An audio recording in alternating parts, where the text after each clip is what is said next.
Hello to all students. अभी हम discuss कर रहे हैं हमारा प्रैक्टिस शीट 1 का 10th question.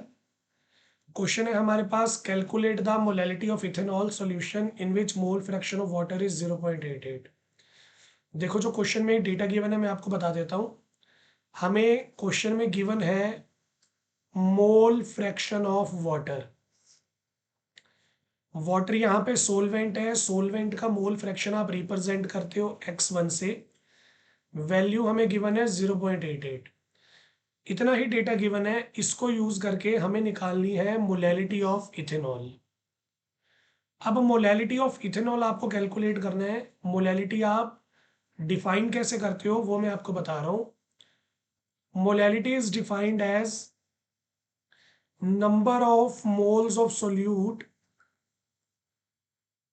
Present in 1 kg of solvent.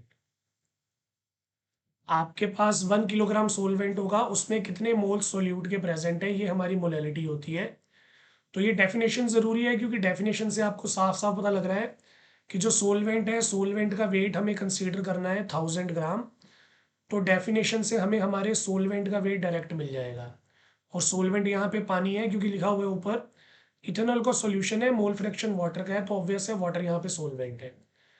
अब देखो, वाटर का जो मोल फ्रैक्शन था वो हमें गिवन था। हम यहाँ पे इथेनॉल का भी मोल फ्रैक्शन निकालेंगे, तो हमारे पास आ जाएगा मोल फ्रैक्शन ऑफ इथेनॉल।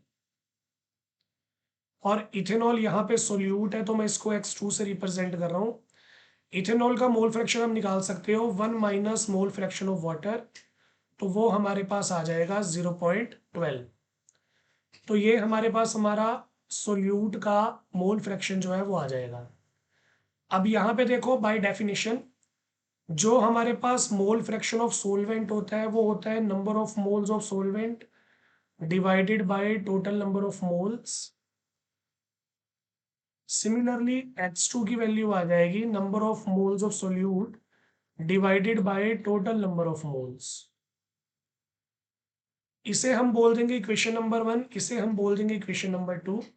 मैं सेकंड इक्वेशन को फर्स्ट इक्वेशन से डिवाइड कर रहा हूं, तो divide equation 2 by equation 1। Equation 2 को इक्वेशन 1 से डिवाइड कर देंगे तो मेरे पास आ जाएगा n2 by n1 plus n2 divided by n1 by n1 plus n2। यहाँ पे वैल्यूज भी डिवाइड हो जाएंगी, 0.12 0.88।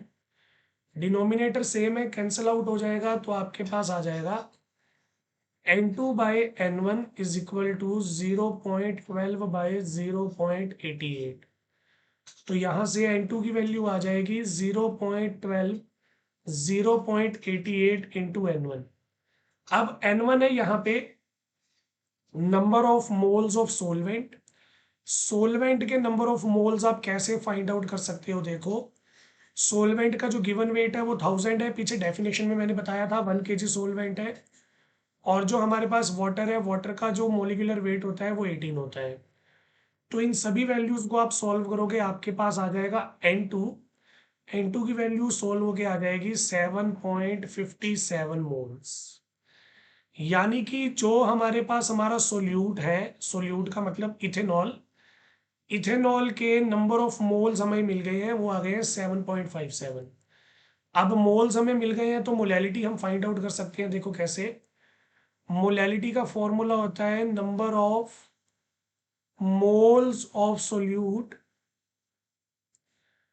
Divided by mass of solvent KG में। तो हमारे पास नंबर ऑफ मोल है 7.57, सोलवेंट का मास 1 था, हमने बताया था। तो जो हमारे पास नंबर ऑफ मोल्स थे वो डायरेक्टली हमारी मोलैलिटी आ जाएगी 7.57 मोल पर केजी। तो यहाँ पे हमारा 10th क्वेश्चन जो है वो कंप्लीट हो गया। अभी भी किसी बच्चे का कोई डाउट है तो वो कमेंट्स में पूछ सकता है। Thank you.